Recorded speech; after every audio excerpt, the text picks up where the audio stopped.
কচুর এই নিরামিষ রেসিপিটি ঝড় বাদলের দিনে ডাল ভাতের সাথে কিন্তু খেতে অসাধারণ লাগে।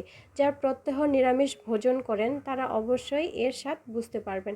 তো হ্যালো বন্ধুরা, অনুস কিচেন ভেজে আপনাদের অনেক অনেক স্বাগতম। আশা করি আপনারা সকলে অনেক ভালো আছেন। তো এই বৃষ্টি ভেজা সকালে সবাইকে অনেক অনেক শুভেচ্ছা জানাই। তো প্রথমেই বাদামগুলো ভেজে নেব। তো লবণ, হলুদ আর তেল দিয়ে বাদামগুলো লাল লাল করে ভেজে নেব। তো বাদামের যে কত গুণ রয়েছে সেটা তো আপনারা সকলে জানেন। তো বাদামগুলো ভেজে এখন নামিয়ে নেব। তো আরেকটু সামান্য তেল দিয়ে এখানে দিয়ে দিব তেজপাতা আর কাঁচামরিচ, তারপর দিয়ে দিব পাঁচফোড়ন। তো ভালোভাবে তেলটাকে গরম করে নেব। তো এখানে কড়াই গরম হয়ে এলে দিয়ে দিব কচুগুলো। তো কচুগুলো আপনারা যেই সাইজেরই কাটেন না কেন সবভাবে এগুলো সিদ্ধ হয়ে যায়। তো এই ঝড় বৃষ্টির দিনে বাজারে প্রচুর পরিমাণে কচু বের হয়। তো আমরা বাঙালিরা কচুর সবটুকু অংশই খেতে পছন্দ করি। মুখী কচু থেকে শুরু করে পাতা পর্যন্ত কচুর সবটুকু অংশই খেতে আমরা পছন্দ করি।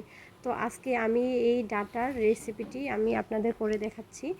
তো এখানে আমি দিয়ে দিলাম হলুদ, লবণ দিয়ে ভালোভাবে কচুটাকে মেখে নেব। তো এখানে কোনো জল ব্যবহার করব না। তো হালকা আঁচে এই ডাঁটা কচুটি ঢেকে রাখলে অলরেডি সেদ্ধ হয় এবং জল ছেড়ে দেয়। তো এখানে আমরা কোনো জল ব্যবহার করব না, এটাকে ঢেকে রেখেই সেদ্ধ করে নেব। তো এখানে আমার ভালোভাবে নেড়ে নেওয়া হয়েছে। তো এখন ঢেকে রাখলাম কিছুক্ষণ। তো এখানে দেখতে পাচ্ছেন ঢেকে নেওয়ার পর অলরেডি এখানে জল বেরিয়ে এসেছে আর সেদ্ধ হয়ে যাচ্ছে। আমরা যারা গ্রামে বড় হয়েছি, তো আমাদের ছোটোবেলা থেকেই এই কচু আমাদের রক্তে মিশে আছে। তো আমাদের বাড়িতে যখন কোনো সবজি থাকতো না, তো মা ঠাকুমারা মানে বাড়ির আশেপাশে গিয়ে এই কচু তুলে এনে রান্না করতো। তো ভীষণই সুস্বাদু হতো। তো এখানে কচুটি 80% সেদ্ধ হয়েছে। তো তারপর দিয়ে দিলাম ভেজে রাখা বাদামগুলো। তো বাদামগুলো দিয়ে ভালোভাবে একটু মেখে নেব। তখন এখানে আমি আদা যোগ করে দিয়েছি। তো ভালোভাবে এখন শুধু ভেজে নেব। তো দেখতে পাচ্ছেন এখানে খুব সুন্দরভাবে সেদ্ধ হয়েছে। তো এখন শুধু কষিয়ে নিতে হবে, আর কিছু কাজ নেই। তো বন্ধুরা, আমার এই রেসিপিটি যদি ভালো লাগে তাহলে অবশ্যই লাইক, শেয়ার, কমেন্ট করে আমাকে পাশে থেকে সাপোর্ট করবেন।